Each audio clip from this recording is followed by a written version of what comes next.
not my life to live. It's not my song to sing. And all I have is His for all eternity.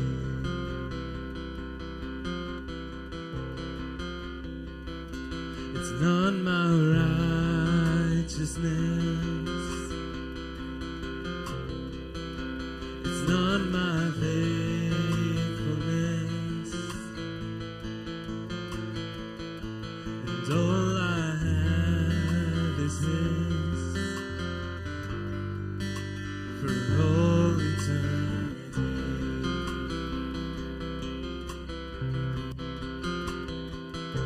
And we will crown Him, King of glory. Crown Him, Lord of all. Crown Him, King of glory. Crown Him, Lord of all.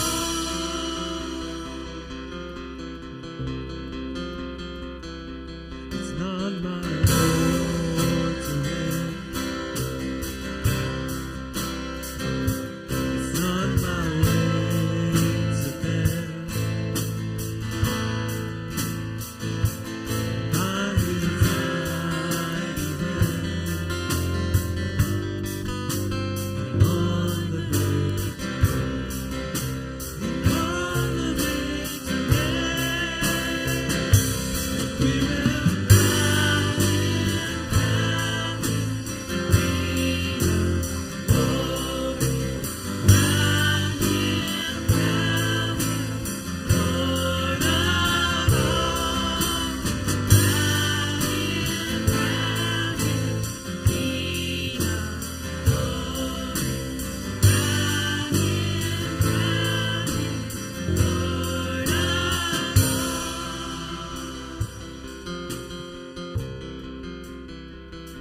It's not my blood but His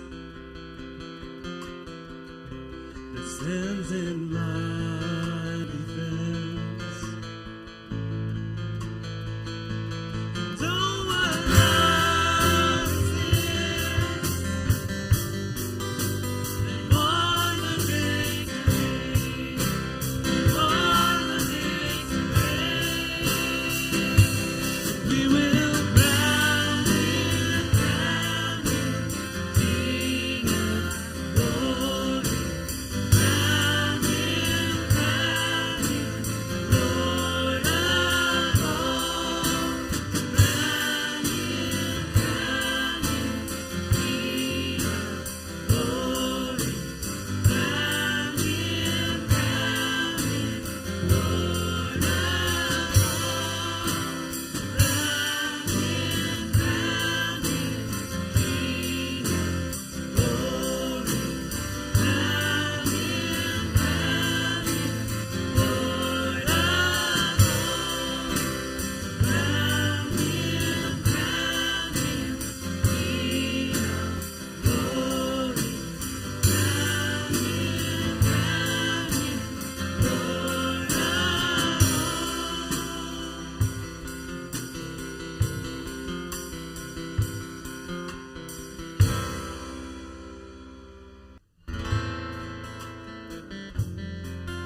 So, I know that last night the youth had a lock-in, and so I have a challenge this morning of being able to keep them awake.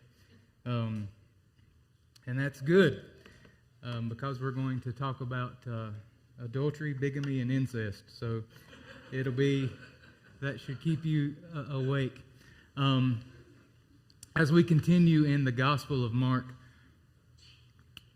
for the past few weeks, we've been looking at Jesus and some of the miracles that he has done.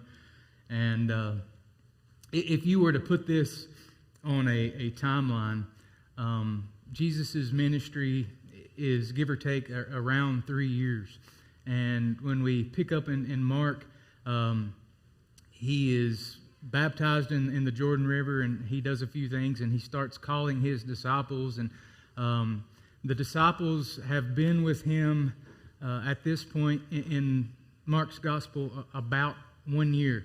And he's going to send them out, and then he'll be with them around another year as he heads towards the cross. But this morning, what happens is a transition in Mark from the disciples sitting at Jesus' feet and learning from him to really being taken off the sidelines and being sent out onto the field, so to speak. And so that's what we're going to look at this morning. And it's really cool how God does this and how Jesus did that. If you think about what is happening here, Jesus calms the sea, calms the storm on the sea. He cast out this demon, this really an army of demons in this man. And he heals a chronic disease, and then he even raises this young girl from death and brings her back to life in front of his disciples, and they see this, and they have been hearing his message, and now he is going to send them out in that same authority that he has, with that same message that he has. But Mark is really describing for us in this passage that we're going to look at this morning, this collision between two worlds, this collision between two kingdoms. Jesus has been talking about the kingdom, and so we are seeing this collision between the kingdom of darkness and the kingdom of light, the kingdom of good and the kingdom of evil. And so what we see is that collision, and where Jesus sends his disciples out. It's sandwiched between these two occasions of resistance. And last week we saw some of that resistance where Jesus goes back to his hometown. He goes back to where his family and most likely the friends that he had growing up. He goes back to the place where he would have attended synagogue. He goes back there away from what would seem like the rejection that he has faced throughout Galilee and Capernaum and these areas that he has been visiting. And we said we would expect that he would find some rest, that he would find some comfort and some acceptance. But what we saw was that people rejected Jesus. And even in his hometown, there was some resistance to his message. And people kind of wrote him off and said, well, who's this guy think he is? What gives him any authority in my life? He's just a carpenter. He's just the son of Mary, and really he's an illegitimate child. We really don't even know who the father is. And they kind of wrote him off and said, we are just going to ignore you. And today, the other side of that, we are going to see a different kind of resistance. And this kind of resistance isn't content with just ignoring the message. This kind of resistance is so offended by the words of Jesus and by the words of those that follow Jesus that they say, hey, we have to not just ignore the messenger, but we need to silence the messenger. We've got to shut them up. We need to do away with these kind of people. And so when we see this in Mark, this is not just historical information for us to know what is going on in history. But Mark puts the death of John the Baptist right after Jesus sending out the disciples, because he wants the disciples to know, hey, this is the world you're entering into. This is the darkness that you are going to enter into, and I want you to be lights in that darkness. And that's the same darkness that you and I as believers are entering into on a daily basis. As Christians, we believe that Jesus is the light, and that we should be reflections of that light, that we should reflect His love, we should reflect who He is, and represent God well to our friends and our neighbors and our relatives and the people that we work with. And Jesus wants us to be equipped and to be aware that it's not always easy, that sometimes it comes at great cost to us to be able to witness to others and to be able to share the gospel with others. But that's what we're called to do, to intentionally enter into the culture around us, into the society around us, and to be a light, to share the gospel with others. And so this morning, that's really what our focus is on, is the mission of the Christian. And we're going to look at the resistance that we enter into, and then also the strategy that you and I should employ. And so when we look at Mark chapter 6, starting in verse 7, it says, "And he called the 12 and began to send them out 2 by 2, and he gave them authority over the unclean spirits.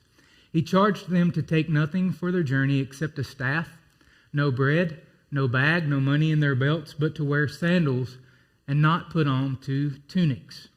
And he said to them, whenever you enter a house, stay there until you depart from there. And if any place will not receive you and they will not listen to you, when you leave, shake off the dust that is on your feet as a testimony against them." So they went out and proclaimed that people should repent. And they cast out many demons and anointed with oil many who were sick and healed them. And King Herod heard of it, for Jesus' name had become known. And some said, "John the Baptist has been raised from the dead. That is why these miraculous powers are at work in him." But others said, "He is Elijah." And others said, "He is a prophet, like one of the prophets of old." But when Herod heard of it, he said, "John, whom I've beheaded, has been raised." For it was Herod who had sent and seized John and bound him in prison for the sake of Herodias, his brother Philip's wife, because he had married her. For John had been saying to Herod, "It is not lawful for you to have your brother's wife." And Herodias had a grudge against him, and he wanted to put him to death. But she could not, for Herod feared John. Knowing that he was a righteous and holy man, he kept him safe. When he heard him, he was greatly perplexed, and yet he heard him gladly. But an opportunity came when Herod on his birthday gave a banquet for his nobles and military commanders and the leading men of Galilee. For when Herodias' daughter came in and danced, she pleased Herod and his guests. And the king said to the girl, "Ask me for whatever you wish, and I will give it to you." And he vowed to her, "Whatever you ask, I will give to you, up to half of my kingdom." And she went out and said to her mother, "For what should I ask?" And she said, "The head of John the Baptist." And she came in immediately with haste to the king and asked, saying, "I want you to give me at once the head of John the Baptist on a platter." And the king was exceedingly sorry, but because of his oaths and his guest, he did not want to break his word to her. And immediately the king sent an executioner with orders to bring John's head. He went and beheaded him in the prison and brought his head on a platter and gave it to the girl, and the girl gave it to her mother. And when the disciples heard of this, they came and took his body and laid it in a tomb. Again, before we look at how Jesus sends out his disciples, the strategy and the motivation that he sends them out in, I want to look this morning at the resistance that these men are entering into. This passage talks about King Herod. And it says that when Herod heard of it, that it kind of stirred him and perplexed him and troubled him. And Mark gives us this history of why that is the case. Why when Herod hears about Jesus and the message that Jesus is proclaiming and the miracles that Jesus has done, and then also what the disciples are doing, it troubles Herod. And the reason Mark says is because Herod has beheaded John the Baptist. Can you see that? I hope you can see this. Now stay with me, because this is going to get complicated. When you look at Scripture, anytime you see the word Herod in the Gospels, it can really get confusing. And the reason is because there were so many of them. There were Herods everywhere. And it all started with this man, Herod the Great. He was the first King Herod. When you look at the Nativity, when you look at Jesus entering into the world, being born of the Virgin Mary, and it talks about Herod seeking to find the Messiah so he could kill him. This is who the Gospels are referring to, is Herod the Great at the top there.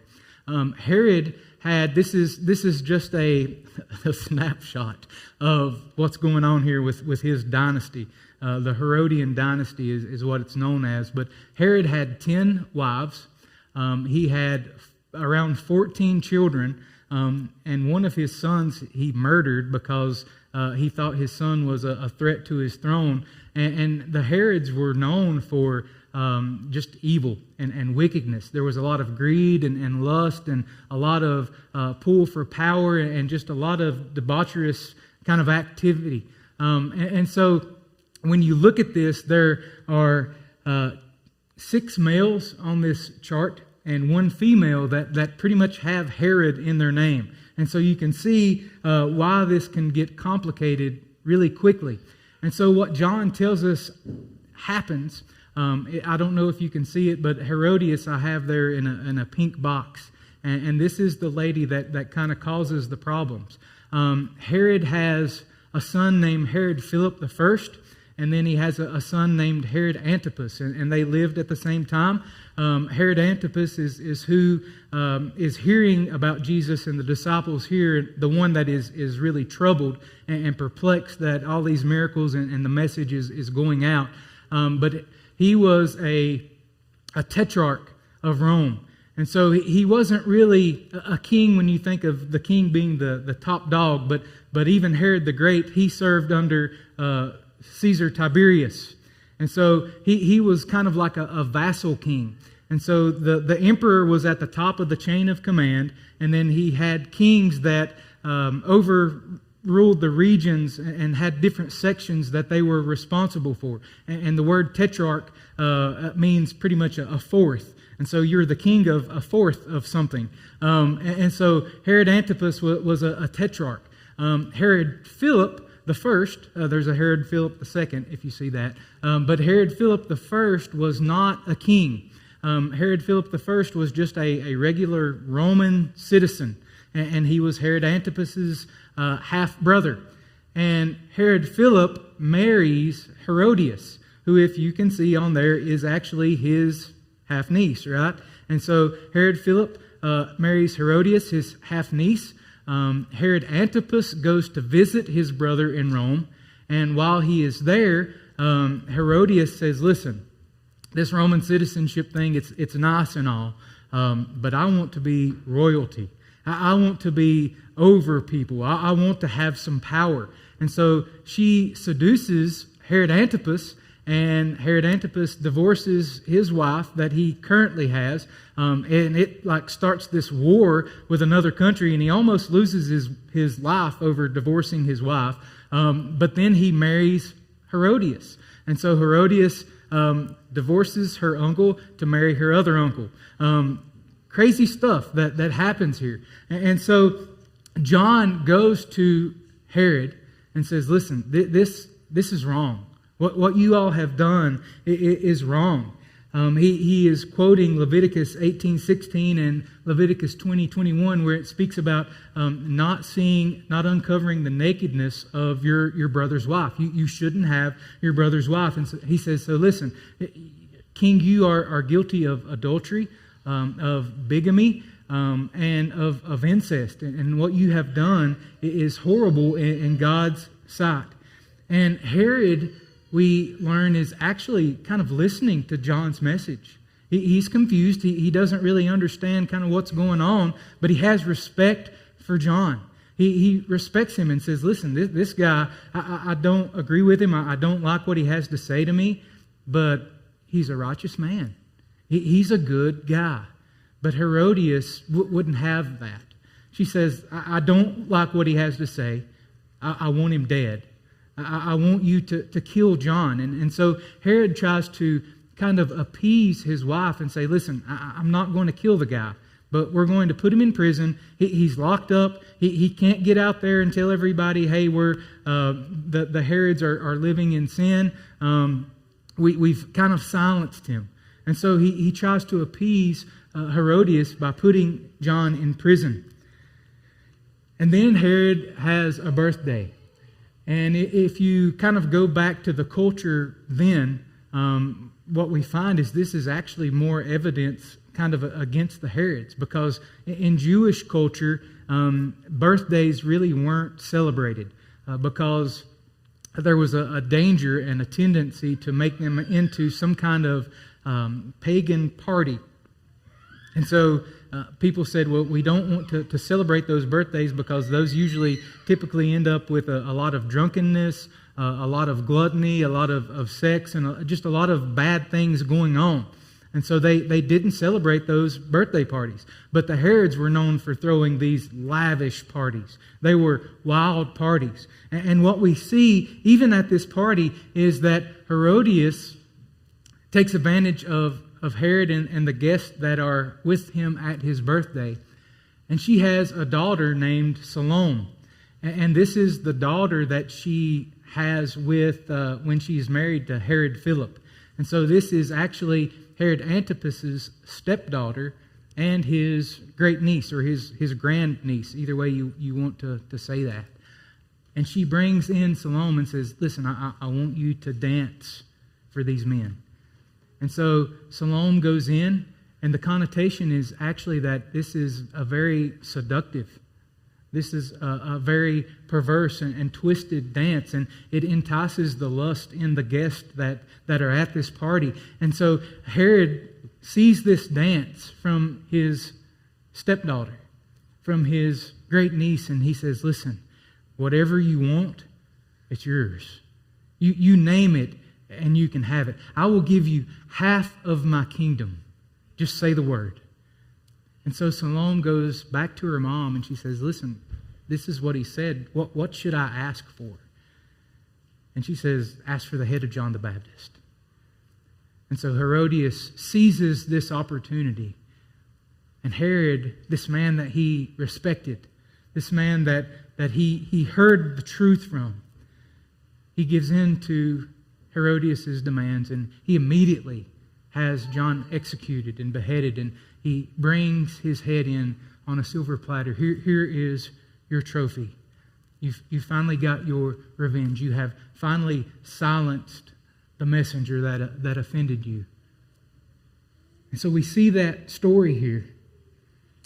And Mark is giving us this detail and this illustration, whereas in Matthew's gospel, we see an extended speech. And really, this illustrates what Matthew gives us in his gospel, what else Jesus says. Jesus, when he is talking to his disciples in Matthew chapter 10, he says, listen, guys, I'm sending you out as sheep among wolves. I'm sending you out, and it's not going to be easy. There are going to be people that hate you. There are going to be people that call you fools. There are going to be people that ignore you. There are going to be people that persecute you, that throw rocks at you. This is going to be something that is hard. Just because you go out and just because I send you doesn't mean that it's going to be convenient. It doesn't mean that you're going to be popular. It doesn't mean that you're going to be applauded, even though the message that you have is great. Some people are going to be offended.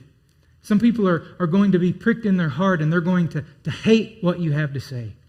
And Jesus goes on in Matthew 10, and he says, but listen, it is sufficient for the student to be like the teacher. It is sufficient for the servant to be like his master.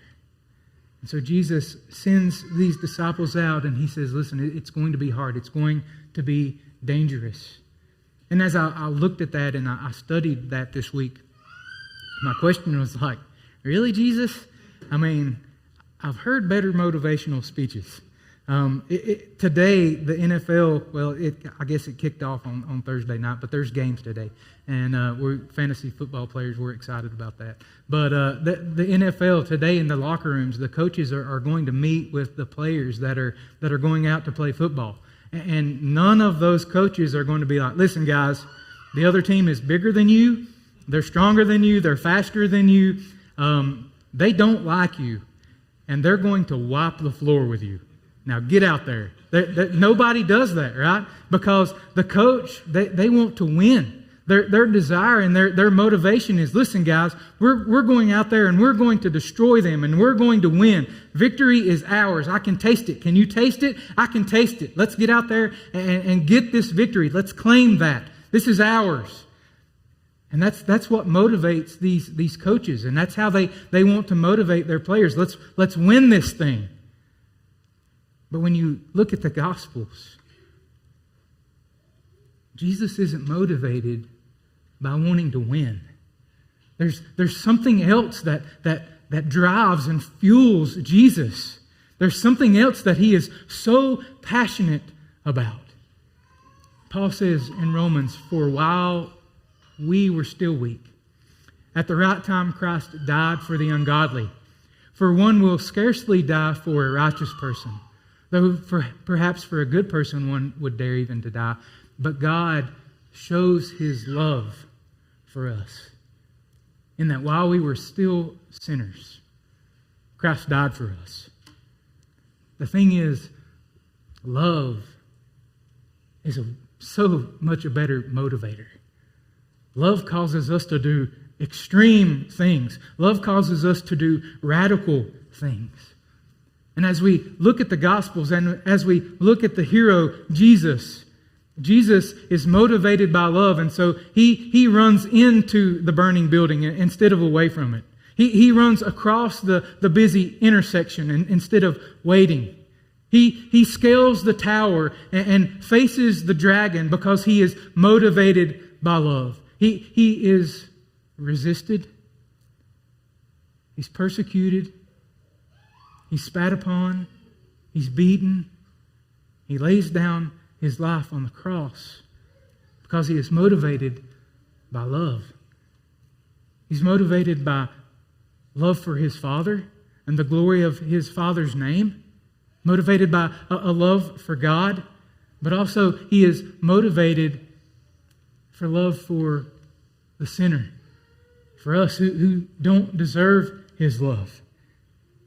And Paul, when he writes to the Philippians, he is speaking about that kind of love, and he says, so if there is any encouragement in Christ, and that's a rhetorical, I love how he puts that because that's rhetorical. If there's any encouragement in Christ, of course there is encouragement in Christ. If there is any comfort from his love, any participation in the Spirit, any affection and sympathy, complete my joy by being of the same mind, having what?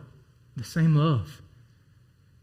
Being in full accord and of one mind, do nothing from selfish ambition or conceit, but in humility count others more significant than yourselves. Let each of you look not only to his own interest, but also to the interest of others, having this mind among yourself, which is yours in Christ Jesus, who though he was in the form of God, did not count equality with God a thing to be grasped, but emptied himself by taking the form of a servant. Being born in the likeness of men and being found in human form, he humbled himself by becoming obedient to the point of death, even death on a cross. So as I look at this passage and as I look at this in Mark where Jesus is sending out his disciples and he is speaking of this love and he is talking about this love in these other passages of Scripture, my question is, what does it mean to love someone like that? What does it mean for us to have the mind of Christ, to put other people before us, to serve them in humility, to be a servant and not someone who takes, but someone who gives? And it's this. When love is our motivation, we will count the eternal glory of God and the eternal state of others more significant than our temporary selves. Let me say that again, guys, because I need to hear that.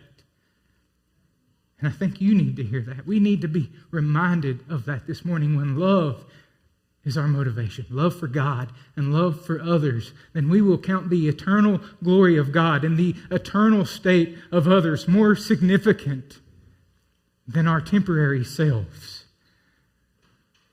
And I don't know if you have this problem or not, but I do. I don't want to be inconvenienced. I don't want the hard road. I want things to come naturally and simply. For everything to just work out and for me to really be lazy. But if I love God as I am supposed to, and if I love other people as I am supposed to, then convenience is not always going to happen, and it's worth it. Because I need to look around and see that there are eternal destinies at stake. That where someone spends eternity is at stake. And it's worth it for me to be inconvenienced momentarily, for them to hear the gospel message. And so the question this morning is, do we love like that? Do we say, whatever it costs me, you need to hear this.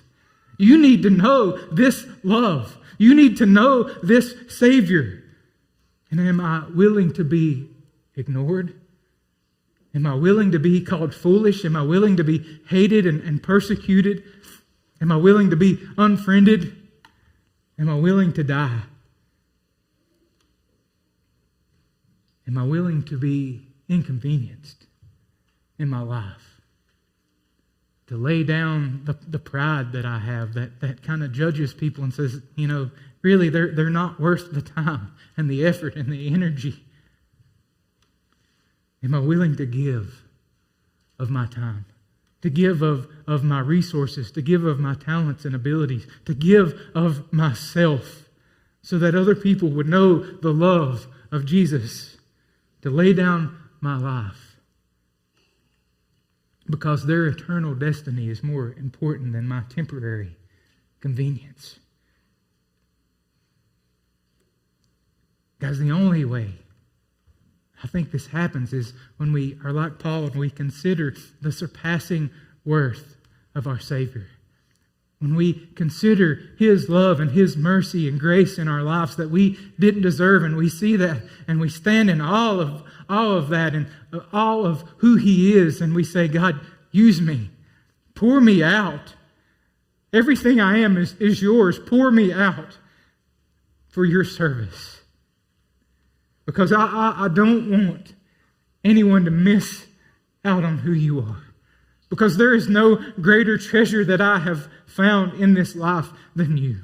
And when we see that, only when we see that, will we be willing to lay our lives down and serve other people. So Jesus is sending His disciples into this darkness, into this resistance. And His strategy is love. That's the strategy of the kingdom, guys. It's love. And I know if we're honest and we look historically at the church, there have been times, guys, that the church has been motivated by, it seems, anything other than love. Anything but love. There have been times that we have tried to convert people by the sword. There have been times in history where we have burned people at the stake because they didn't agree with us. They didn't believe like we did. There have been times that the church has been motivated by power, by wealth, by greed. And there have been times that we have done heinous acts, even under the banner of Christianity and under Jesus, and we have grieved the very heart of God. But what we see here as Jesus sends out His disciples is that Jesus' strategy is not amassing great wealth. It's not amassing and abusing power. And so as we see Jesus send the disciples out there are a few things that we can think about individually and corporately as we seek to fulfill the Great Commission. And the first is that Jesus sends His disciples out in pairs. He sends them out in groups of two, right? We see that in Mark's Gospel. And the reason that he does this, first of all, is because it strengthens their witness. And so He does this for the sake of those that will be hearing the message of the gospel. And if you think about a courtroom, if we think about going to court and you have a witness on the stand that is going to give a testimony. They're going to say the details of what they have seen and what they know about a case. That has some strength to it. But there's more strength and there's more weight given to that testimony when you have a second witness that can validate the claims that the first person made. And so as Jesus sends His disciples out in groups of two, He is validating their testimony. But the other reason that He sends them out in twos is for the sake of the speaker. He sends them out for the sake of the hearer because it validates that testimony. But he sends them out in groups of 2 for the sake of the speaker because he doesn't want them to be discouraged. Just because he is sending them out, he doesn't want them to live lives in isolation. And so Jesus sends them out in pairs so they can support and encourage each other. So that they will be there when the other one is tired, when they're struggling, when they feel like giving up, they can lean on and gain support and encouragement from the other. And guys, this is why a local church is so vital. This is why being part of a church family is so important to us as believers. As the poet John Donne said, no man is an island. We're not in isolation. We were created to have community. And so in a church, in the local church, as we work as individuals, we move as a group. We move as a unit. And Jesus calls this the body of Christ. And so we can do life together. We can meet and share meals and share cups of coffee and invite people over to our households and have opportunities to share the gospel and to encourage and lift up one another. But there are other ways that we can do this as well. We can, in our church here at Peace Haven, you can be part of some of the teams that we have. And so we have the lot team. Do I say lot team or do I just say lot because that's kind of like saying ATM machine or ER room? Local outreach team. You can join the local outreach team. And this is a way that you can help us to reach out into the community and be a light in the community. You can join the mission team. And so these missionaries that we support and the missionaries that we are sending, you can be involved in a team that encourages those folks and lets them know, hey, we're praying for you. Are there things that you and your family need? Guys, this is a serious deal. These are people that have moved away from their families. These are people that have moved away from the convenience of being on American soil, and they can't just go to the dollar store or to Walmart. And so it's an opportunity and a privilege to say, listen, you're not alone. We're with you. We're praying for you. We think about what you're doing often. Is there anything that you need from us? Are there supplies and are there things that we can send you? And just this morning, we met with the missions team. And guys, we have 3 missionaries and their families right now, that need someone to be a liaison for our church, to be able to send them emails, to be able to talk to them and say, hey, listen, I remember that today is your birthday or your child's birthday.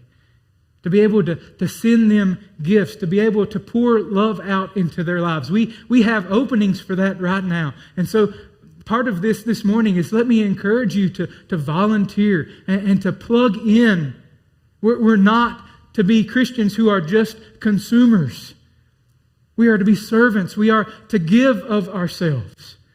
You can join the worship team if you like to sing, if you want to learn to play an instrument or you already play an instrument. Plug in there and be involved there and help lead our body in worship. You can volunteer for things like junior camp, the Easter drama. You could start a small group Bible study. It's not going to hurt my feelings. Guys, any way that we can get plugged in our community, any way that we can expose our family and friends and neighbors and coworkers to the gospel is a good thing. And so we need ideas. We need people to say, hey, let's try this. Let's do this so we can fulfill the Great Commission here and around the world. And so it is vital that we are not just a church family by name, but that we really are a family. And that we have relationships with each other. That we say, listen, can you pray with me for this? Because there's some sin that's right now, it's just kicking my butt. and I'm having a really hard time with it. And I need you to pray with me about this and ask God to deliver me, to give me strength to get through this. Or there's a really dark season in my life right now, and I'm kind of doubting some things, and I'm not sure where my hope is. Could you maybe meet me for coffee sometime, and let's kind of talk about that? And I said this past Wednesday when we talked about kind of a similar idea, that the church is not a museum of saints. It's a hospital for sick people. And guys, we need to be honest about that. I need support and encouragement. You need support and encouragement. And we're there for each other. Let's be there for each other. And Jesus here, when he sends out the disciples, he says, don't take bread. Don't take money. Don't take a change of clothes. And so we see that there's this sense of urgency in what he is sending out the disciples to do. He's like, listen, don't go home and get all your stuff. This has to happen now. We've got to do this thing. It's time sensitive. And it's still time sensitive today, because Jesus is coming back, and we don't know the day or the hour, but he is coming back, and we need to share the gospel with as many people as possible. And he sends them out, and he says, don't take supplies. And this is more than just relying on God to meet their needs. We have to realize what Jesus is saying here. He's saying, listen, you're not going to be able to set up a base camp outside of these villages. The way I'm designing this to operate, the way I want this to operate, is you're going to have to go into the villages. You're going to have to go into the towns and the cities and do life there. You're not going to have enough money to isolate yourself from these people. I want you to live among these people. I want you to have relationships with these people, for them to experience your love and your compassion. He doesn't want the disciples to love people from a distance. That's the mind and the love of Christ. Because Jesus enters into our world, right? We see Jesus leaving heaven, entering into our world, entering into our suffering to go to the cross for us and lay down his life. And so while praying for people, donations, clothing, food, those kind of things that we do, guys, those are all good. But don't let that be the extent of you serving and ministering to others. Jesus wants us to do life with people, to plug into our community. How much time do we spend with broken people? And I know sometimes that's hard, but it's worth it. And that's what Jesus calls us to. And when we look at the disciples, they go into these cities, they go into these towns, they cast out demons, they anoint and heal the sick.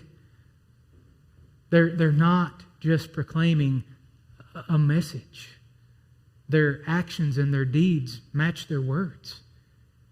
And that is what God is calling us as individuals to do and as a church to do. Have lives of compassion, not just waiting on people to come to us, but that we would go to people and meet them where they are. And Jesus says, do all of this. And if you aren't received, then you don't escalate this to using force. You don't escalate this to being ill at someone or wanting revenge or trying to defend your honor and your pride, because it's not your message. It's his message. It's his to defend. Jesus says, you go to these people and you love them. You pour yourself out in their community. And if they don't receive you, then just look for the next opportunity. Look for the next place that you can go and plug in there.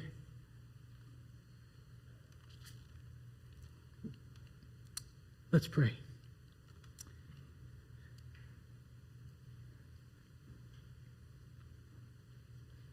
Father, Oh, that you would help us to love like this. God, if we're going to love people like this, we're going to need your help. We're going to need you to work in our hearts. Because I'm sure I'm talking to people that are just like me, God, and I'm selfish, and I'm lazy, and I don't want to be inconvenienced. I don't like being rejected and mocked and persecuted. I don't like being ignored. And so, God, for me to love people like this and to pour myself out, for me to set aside time for you instead of for myself, God, I need to see you in your beauty. And I need you to change how I see other people around me. And they're not just projects, but they're people. People that you made in your image. People that have eternity before them. And I need to see that. But God, most of all, I need to see your glory. And so, God, I pray that you would work in our hearts. God, that you would give us a passion to share the gospel. And that you would open doors and open opportunities for us to share with others. God, that you would provide people. That you would provide the resources. And that you would provide the opportunity for us to just go. God, I pray for our mission partners this morning. God, I thank you for their hearts. I thank you for what you're doing in their lives and what you are going to do in the lives of people that don't even know who Jesus was. They have never heard the gospel. And I just pray that we would, as a church, come alongside of them and that we would continually lift them up in prayer. That you would remove obstacles out of their way, that you would meet their needs, and that you would open the door for them to share your love with other people. And then, God, locally here, the missionaries that we support here in America, and God, the people in our own community, I just pray that we would be lights in the darkness. And that we would be willing to say, God, here I am, pour me out. Use me. God, here I stand. I'll go. I'll do. I'll love. Because that's what Jesus has done for us. What a price you paid. I can't even fathom it. God, help us to be reminded of that every day and follow in your footsteps. In Jesus' name we pray. Amen.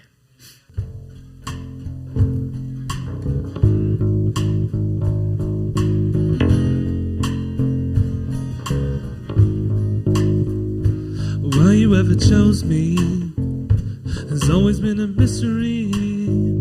All my life I've been told I belong at the end of the line, with all the other not quites, with all that never get it right.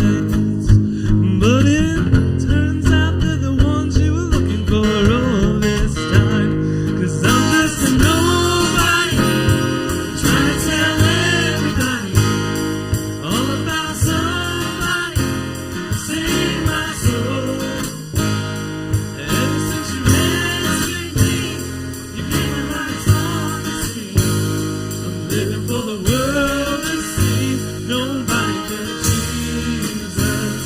I'm living for the world to see, nobody but Jesus. Well, Moses had stage fright, and David brought a rock to a sword fight. You picked 12 outsiders nobody would have chosen, and you changed the world.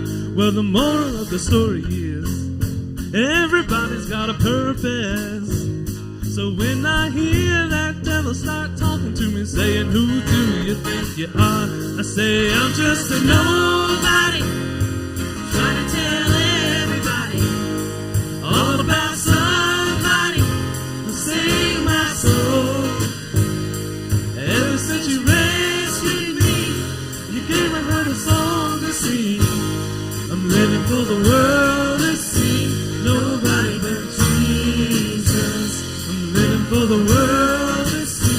nobody but Jesus. Let me go down, down, down in history as another blood-bought, faithful member of the family. And if they all forget my name, well, that's fine with me. I'm living in the world to see nobody but Jesus. So let me go down, down, down in history as another blood-bought, faithful member of the family. And if they all forget my name, well, that's fine with me. I'm living in the world to see nobody but Jesus. I'm just a nobody, trying to tell everybody all about somebody who saved my soul. Ever since you rescued me, you came behind a song to sing.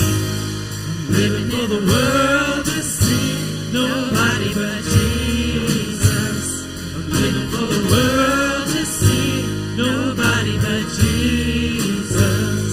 I'm living for the world to see nobody but Jesus. Amen. You guys have a good week.